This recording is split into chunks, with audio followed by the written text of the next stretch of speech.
Hi, I'm Ray Middleton, Workforce Development Lead at Fulfilling Lives. Here's a quick explanation of the new upgraded version 2 of Psychologically Informed Environments, or PI, designed by Robin Johnson from PILink.net. He's developed a self-assessment process for PI called Pizzazz. You can download guidance on this for free from PILink.net, which is also free to join. Talk with the whole staff team to find out broadly where your service thinks it's at in each area as a baseline score. Arrive at these judgments about where you think you're at in each PI area through team discussions. Use simple techniques such as asking each member to put down their own initial views on post-it notes and then put everyone's views together on flip chart paper to come up with a consensus. Often there's a wide range of opinion about where the service is at amongst staff, and this is okay. These different views can be interesting and open up a discussion which you can reflect upon, whilst averaging out the scores to broadly agree where the service is at as a baseline. Next, I'll explain the PI version 2 categories. You'll need to explain them to your staff team in order to have a meaningful discussion with them on each area. Version 2 is an upgrade and improvement on PI version 1, but they're compatible with each other, like versions of the iPhone. So if you have been developing version 1 of PI, it's easy to adapt and progress any work already done into this new version 2. So there are 5 basic areas of PI to assess, each on a scale from 0 to 10. A score of 0 or 1 means poor, scoring 2, 3 or 4 roughly means a basic score, scoring 5, 6 or 7 means progressing, and scoring 8, 9 or 10 means you think you're fairly advanced in this area. The first PI area is training and support for staff. There are 2 sides to this. You may rate training and support at different levels in your service.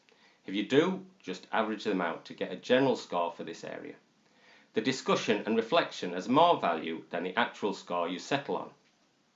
Training relates to training on topics relevant to understanding and working with people, the people you're working with and supporting.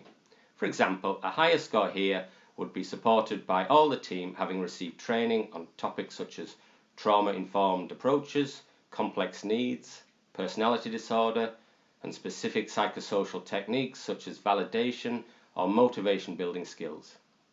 Training, in particular, psychological frameworks of understanding may also be helpful.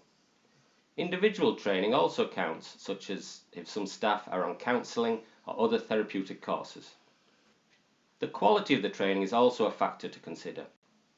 Is the training offered thought of highly? Some training may be thought to hinder as it's not relevant to the work or too bureaucratic. If training was good, have all staff been on it? Does the organisation employ a good in-house trainer for staff development? This could lead to a higher score. Support includes informal and formal support structures. Higher rating scores are supported by easy to access, listening and supportive senior staff or supportive colleagues available to talk with. Formal support includes one-to-one and group supervision sessions, team meetings or separate reflective practice sessions, which may be facilitated by someone external to the service. Debrief sessions, both one-to-one and for the team after serious incident, if they regularly happen, also count towards a higher rating, as does handovers, case review sessions, team away days and access to external consultation, such as from a psychologist or a member of a personality disorder team. If structured support like one-to-one sessions tend to be cancelled due to the busyness, then this would indicate a lower score. The next PI area is psychological awareness. We often describe a PI as a service that takes into account the psychological makeup, the thinking, emotions, personalities, and past experiences of the people in the service in the way that it operates to achieve what it aims to do as a service. You could start by considering how well staff understand their own emotional and mental well-being. Then consider how well staff understand the people they're working with, in terms of connecting patterns of thinking, emotions and behaviour from the past to the present. Consider to what extent all staff are aware of the impact the work has on their emotional and mental well-being. Are staff willing to engage in reflective practice? To what extent are staff aware of burnout? Do staff have good self-care skills and a good work-life balance? How good is the organisation at supporting its staff? Are there high rates of staff sickness and turnover? In terms of understanding the client's complex needs psychologically, a higher score may be supported if all staff are aware of trauma-informed approaches. Do staff have an awareness of the emotional wear and tear of the work and are able to show compassion and active empathy towards the clients? Are they aware of specific engagement approaches and techniques that might work? Do staff know why motivation and trust might be an issue for clients who have experienced past trauma? These are all questions that can help come to a self-assessment in this area. Have staff been trained in any psychological models specifically? You don't have to do that, but if you have, that might count towards a higher rating. Or any psychosocial techniques that may be relevant to people with complex needs, such as reflective practice, emotional resilience, motivation building, or effective coping strategies.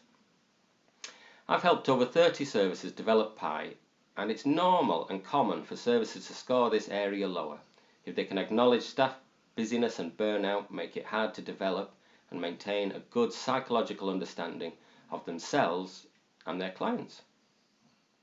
The next PI area is spaces of opportunity. Here, consider the spaces where people using your service have opportunities to develop.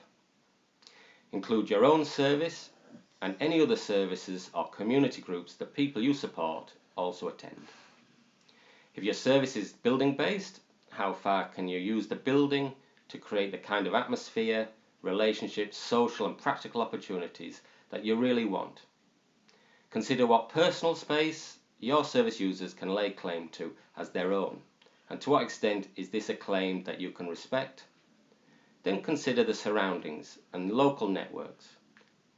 How far can you use the surrounding area and facilities to complement or vary the style of your work and the relationships you develop?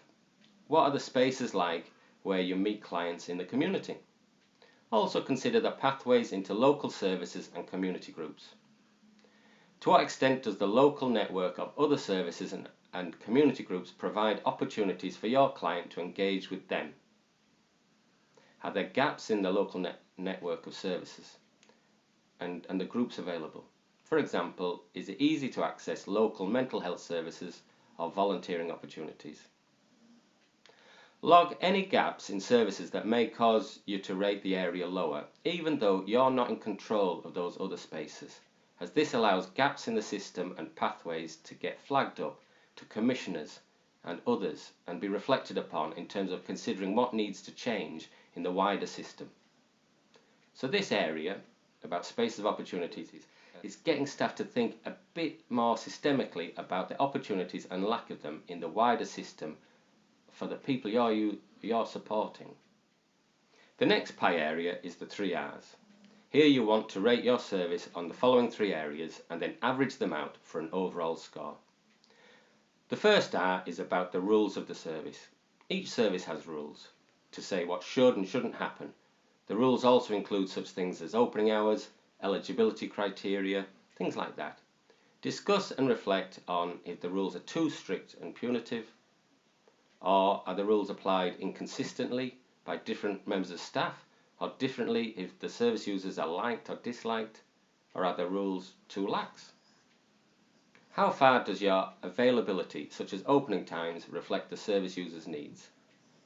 How are breaking of the rules managed? These are all good questions when evaluating yourself in this area. Is there some elastic tolerance or a process to resolve rule breaking without excluding someone from your service? Or are there clear processes for getting back into the service if you are excluded? The next R is for the roles available in the service. For staff and volunteers, and particularly for service users, available roles can provide opportunities for empowerment and/or personal growth, to feel responsible and valued as useful and contributing. These may be quite formal or quite informal roles. Consider, are all staff clear about their roles, or is there some confusion about staff roles? Do people with the same job title vary in what they think the job is about? It's good to discuss these things under this topic. What opportunities and roles are there for service users to take an active part in the service? Have a think about that and discuss it. The third R is for responsiveness. That's the responsiveness of the service staff. The responsiveness of a service refers to all things that are flexible, not necessarily written down. Do staff tend to reflect before responding to an incident, or is the service more reactive than reflective? How far are you able to treat a crisis as an opportunity? Where service users break the rules or otherwise transgress, what opportunities are there for elastic tolerance? Are there any processes for like restorative approaches when people have broken the rules? Have a think about that. What scope is there for renegotiation of support or around temporary exclusions? The next PIE area to discuss with your staff team is learning and inquiry.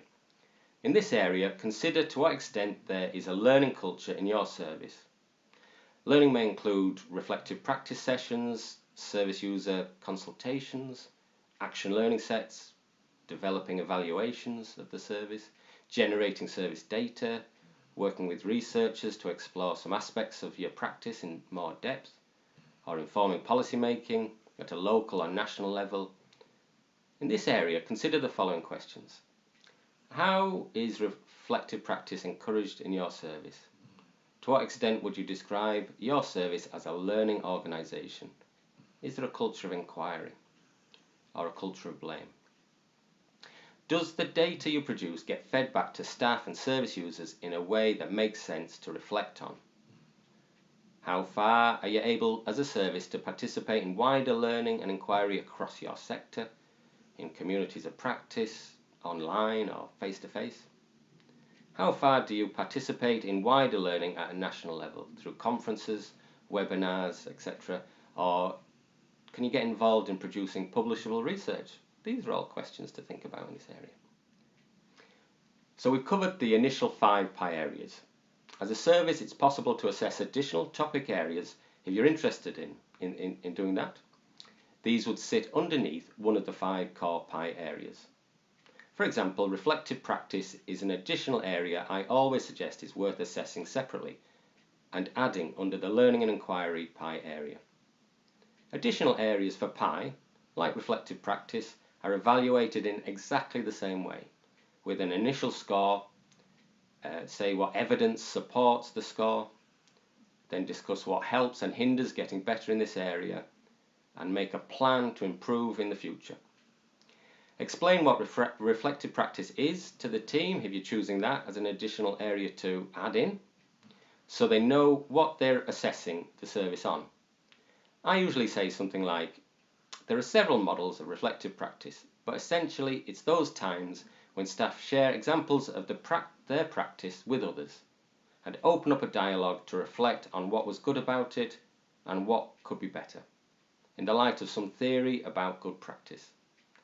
This could be informal or formal protected times when the staff team reflect as a group, which might be facilitated by an external person once a month or internally by one of the staff team. And reflection can also happen on a one-to-one basis. For each PIE area, open up a dialogue with all other members of the staff team to value all opinions and ideas. Often there will be a wide range of scores in each area, and you can average these out to give the service a score. These differences in score are interesting information to reflect on. For example, if some people think that training and support is high and others score it lower in the team, this could raise interesting questions and learning about why these differences. If you collect the areas of the team together on post-it notes and flip chart paper, you can then type them up into a report on how you think you are doing as a PIE now. Then repeating the exercise 6 months later can help everyone see how far the service has developed on its PIE journey. I hope you found this training film useful. Remember to join pielink.net for free and downloadable more resources and information, where Robin explains how you can use the Pizzazz self-assessment under a Creative Commons license. If you would like some direct training on PIE, just drop me an email. So thank you, everybody.